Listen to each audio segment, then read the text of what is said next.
एक बार की बात है, एक छोटे से गांव में गुड्डू नाम का एक होशियार और चंचल बच्चा रहता था। गुड्डू को खेलना कूदना बहुत पसंद था, लेकिन हाल ही में उसे मोबाइल फोन में बहुत मजा आने लगा था। वह दिन भर मोबाइल में गेम्स खेलता और वीडियो देखता रहता। धीरे धीरे उसने बाहर खेलना और दोस्तों से मिलना जुलना भी बंद कर दिया। गुड्डू के माता पिता उसकी इस आदत से बहुत परेशान थे। वे सोचने लगे कि कैसे गुड्डू को समझाया जाए कि मोबाइल का ज्यादा इस्तेमाल अच्छा नहीं होता। एक दिन गुड्डू के पिता ने एक योजना बनाई। उन्होंने गुड्डू को बुलाकर कहा, गुड्डू, क्या तुम एक खास काम कर सकते हो?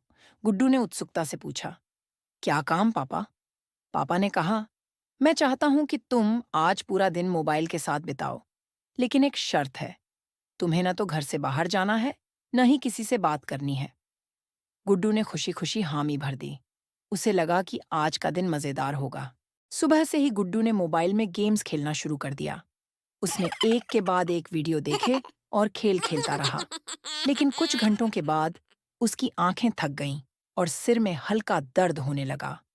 उसे भूख भी लगने लगी, लेकिन वह अपनी शर्त के कारण न तो खाना खा सका, न ही किसी से बात कर सका। दोपहर होते होते गुड्डू को अपने दोस्तों की याद आने लगी, जो बाहर खेल रहे थे। उसने सोचा, क्या मोबाइल में इतना समय बिताना सही है? मैं तो अब थक गया हूं, लेकिन मेरा दिन अभी खत्म नहीं हुआ। शाम होते होते गुड्डू का सिर दर्द और बढ़ गया। उसकी आंखें भारी हो गईं और वह बिल्कुल भी खुश नहीं था। आखिरकार उसने पापा से कहा, पापा, मैं अब मोबाइल नहीं खेलना चाहता।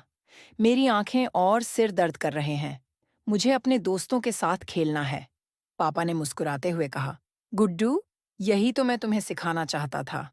मोबाइल एक अच्छी चीज है, लेकिन इसका ज्यादा इस्तेमाल हमारे लिए हानिकारक हो सकता है। हमें समय का सही उपयोग करना चाहिए। मोबाइल का इस्तेमाल जरूरत के हिसाब से करना चाहिए, न कि पूरे दिन। गुड्डू ने समझदारी से सिर हिलाया और कहा, पापा, अब मैं समझ गया हूँ।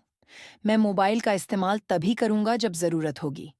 अब मैं बाहर जाकर दोस्तों के साथ खेलूंगा और अपनी आंखों और शरीर का ख्याल रखूंगा। उस दिन के बाद से गुड्डू ने मोबाइल का इस्तेमाल सीमित कर दिया और अपने दोस्तों के साथ खेलने, पढ़ने और परिवार के साथ समय बिताने में मजा आने लगा।